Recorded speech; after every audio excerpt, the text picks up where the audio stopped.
Pan India హీరోల నుంచి ఏడాదికి ఒక్క సినిమా రావడం లేదు. రెండేళ్లకు ఒక సినిమా రావడం కూడా కష్టంగా మారింది. ప్రీ ప్రొడక్షన్, మేక్ ఓవర్, ఆ తర్వాత గ్రాఫిక్స్, పోస్ట్ ప్రొడక్షన్ ఇలా ప్రతి విషయంలోనూ డిలే కనిపిస్తోంది. అందుకే ప్రతి హీరో ఒక్కో ప్రాజెక్టు మీద 2-3 ఏళ్లు వర్క్ చేయాల్సొస్తోంది. సినిమా ఆలస్యం అవడంలో మేజర్గా దర్శకులదే బాధ్యత అంటున్నారు ఇండస్ట్రీ జనాలు.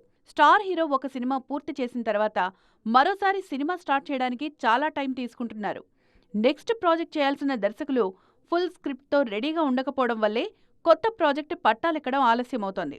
ఒకరిద్దరు హీరోలు జాగ్రత్తగానే ప్లాన్ చేసుకుంటున్నా ఇతర కారణాలు ఇబ్బంది పెడుతున్నాయి.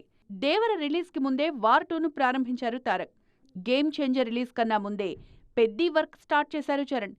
ఇక ప్రభాస్ అయితే ఒకేసారి 3-4 సినిమాల షూటింగ్స్లో పాల్గొంటున్నారు. హీరోలు స్పీడ్ చూపిస్తున్నా పోస్ట్ ప్రొడక్షన్ వర్క్స్ విషయంలో దర్శకులకు సరైన ప్లానింగ్ లేని కారణంగా సినిమాలు ఆలస్యమవుతున్నాయి. హీరోల డేట్స్ సరిగ్గా వాడుకోకపోవడం, గ్రాఫిక్స్ కు ఎంత టైం పడుతుందో అంచనా వేయలేకపోవడంతో అనుకున్న టైంకు సినిమాలు రిలీజ్ కావడం లేదు. మరి ఈ అనుభవాల తర్వాతైనా దర్శకులు రూట్ మారుస్తారేమో చూడాలి.